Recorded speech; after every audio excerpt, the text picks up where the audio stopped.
အားလုံးပဲမင်္ဂလာပါ King Love Global မှာပြန်လည်ပြီးကြိုဆိုလိုက်ပါတယ်ဒီနေ့မှာတော့ဓမ္မရာဇဝင်တတိယဆောင်ခန်းကြီး7အငယ်9-24ထဲက Prophet Elijah နဲ့ Zareta မြို့ကမုဆုမလီတို့နှစ်ယောက်အကြောင်းကိုပြောပြချင်ပါတယ်Elijahကဣသရေလပြည်မှာပြင်းထန်တဲ့မိုးခေါင်ရေရှားမှုဖြစ်မဲ့အကြောင်း Prophet ပြုခဲ့တယ်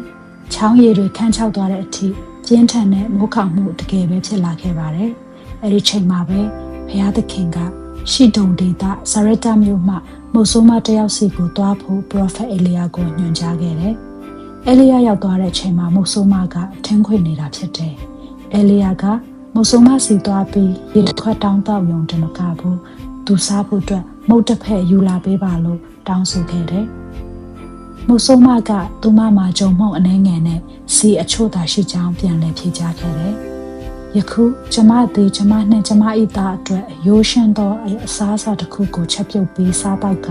အသက်ဆုံးရှုံးခြင်းကိုရင်ဆိုင်ရန်အတွက်ထင်းချောင်းများကိုကောက်ယူနေခြင်းဖြစ်ပါသည်လို့ပြောခဲ့တယ်။Elijahကမကြောက်နဲ့ဥစွာတင်၌ရှိသောပေါင်ပစ္စည်းများဖြင့်ကျွန်ုပ်အတွက်မုတ်တလုံးအရင်လုပ်ပေးပါထို့နောက်မှတင်အတွက်မုတ်ကိုပြင်ဆင်ပါအကြောင်းမူကားဣသရေလအမျိုး၏ဘုရားသခင်ထာဝရဘုရားမိန့်တော်မူသည်မှာထာဝရဘုရားသည်မြေကြီးပေါ်သို့မိုးရွာစေသည့်နေ့တိုင်အောင်ဂျုံမှုန့်အိုးသည်လျော့နေခြင်းမရှိစီဘူးသည်လည်းကုန်ခန်းခြင်းရှိလိမ့်မည်မဟုတ်လို့ပြန်ပြောခဲ့တယ်။မိုးဆိုးမဟာElijahရဲ့ညွှန်ကြားချက်ကိုလိုက်နာခဲ့ပြီးအခန့်ကျွေးမွေးခဲ့တယ်။ဘုရားသခင်အမိန့်တော်ရှိတဲ့အတိုင်းပဲဂျုံမှုန့်အိုးလည်းမကုန်ဘူးထဲကစီလည်းခန်းချောက်သွားခြင်းမရှိခဲ့ပါဘူး။ဒီအကြောင်းအရာထဲကပုဂ္ဂိုလ်နှစ်ဦးစီကနေသင်ယူရတဲ့အရာများကိုအတူတကွလေ့လာဆွေးနွေးကြရအောင်။ပထမတစ်ယောက်ကElijahရဲ့အသက်တာကနေဖြစ်ပါတယ်။ဘုရားသခင်ကကျမတို့ရဲ့အသက်တာကိုအမြဲမပြတ်ကြည့်ရှုစောင့်ပါတဲ့အကြောင်းဓမ္မရာဇဝင်ပထမဆောင်အခန်းကြီး7အငယ်9မှာတွေ့ရပါတယ်။ကျမတို့ဟာဘလို့ပဲလောကဓာတ်နဲ့ရင်ဆိုင်ရပါစေဘုရားသခင်ကကျမတို့ကိုမေ့လျော့စွန့်ပယ်ထားခြင်းမရှိဘဲအမြဲဂရုစိုက်နေတာဖြစ်တယ်။အသက်တာရဲ့အဆင့်တိုင်းအခက်ခဲတိုင်းမှာဘုရားသခင်ကကျမတို့နဲ့အတူအစဉ်အမြဲရှိနေပါတယ်။အခန်းငယ်10ကနေ12အရာဆိုရင်တခါတရံမှာဘုရားသခင်ကကျမတို့ကိုစမ်းသပ်မှုတွေနဲ့ပေးတွေ့ပါတယ်။တရားဟောရာကျမ်းခန်းကြီး8ခန်းငယ်3မှာပြောပြထားသလိုပဲဘုရားသခင်ကဣသရေလလူမျိုးတွေရဲ့ယုံကြည်ခြင်းခိုင်ခန့်စေရန်အတွက်စမ်းသပ်မှုတွေကိုပြုလုပ်ခဲ့တယ်။အဲ့ဒီလိုစမ်းသပ်မှုတွေကတေမျိုးဖြစ်တဲ့လူသားတွေကိုအားကိုးခြင်းထက်ဘုရားသခင်ကိုသာအကျွမ်းမဲ့မိခိုအားထားလာစေရန်ကျမတို့ကိုပြုပြင်ပေးနေခြင်းဖြစ်ပါတယ်။အဲ့လိုပဲစာလံကျမ်းခန်းကြီး7ခန်းငယ်4မှာလည်း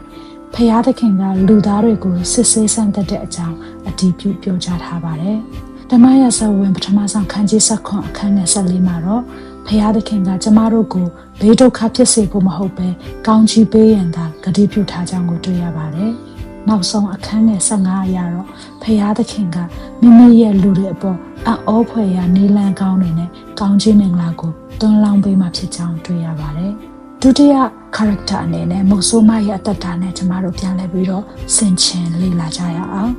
အခန်းငယ်15မှာမုတ်ဆိုးမဟာဘုရားသခင်ရဲ့ညွှန်ကြားချက်ကိုလိုက်နာကြောင်းတွေ့ရတယ်အခန်းငယ်16မှာတော့သူ့မှာရှိတဲ့အရာကိုဘုရားလူကိုပေးအပ်ကြောင်းတွေ့ရတယ်သူမရဲ့ဘုရားစကားကိုနားထောင်ခြင်းဘုရားလူကိုပူဇော်တက်ကပေးခြင်းတွေကြောင့်သူမတို့သားအမိဘဝဟာလုံးဝပြောင်းလဲသွားတာတွေ့ရတယ်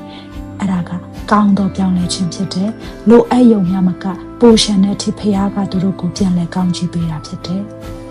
ဒါကြောင့်မို့ကျမတို့အသက်တာမှာအနိုင်အမြင့်အတက်ကြတွေမကြုံရဘူးမဟုတ်ဘူးကြုံရမှာဖြစ်တယ်ဘာလို့လဲဆိုရင်ဖရားသခင်ကိုယ်တိုင်ကကျမတို့ရဲ့ယုံကြည်ခြင်းကိုစမ်းသပ်ဖို့ခွင့်ပြုထားလို့ဖြစ်တယ်ဒီလိုကြုံတိုင်းဘဝကြီးကိုဖရားသခင်ကိုလက်လျှော့လိုက်ဖို့မဟုတ်ဘဲနဲ့ဖရားအတန်တော်ကိုနားထောင်တတ်ဖို့လိုတယ်ဒီချိန်နေထဲမှာဖရားခိုင်းတာကိုလုပ်ဖို့လိုတယ်ဖရားကိုနာခံတတ်ဖို့လိုအပ်ပါတယ်ဒီလိုဆိုရင်ဘုရားသခင်ကကျမတို့မျှော်လင့်တာထက်ရတင်ရထိုက်တာထက်ကျမတို့စဉ်းစားဖို့တာထက်များစွာပိုရှန်တဲ့ကောင်းကြီးတွေကိုဘုရားကပြန်ပြီးပေးမှာဖြစ်ပါတယ်။အရင်ဆုံးကျမတို့ရဲ့လက်ထဲကဂျုံလက်တစုံနဲ့စီအနှဲငယ်ကိုဘုရားလက်ထဲအလုံးစုံရဲကြီးအနှံ့လိုက်ဖို့သာလိုအပ်ပါတယ်။ကြားနာသူရောက်ချင်းစီတိုင်းဘုရားသခင်ကောင်းချီးပေးပါစေ။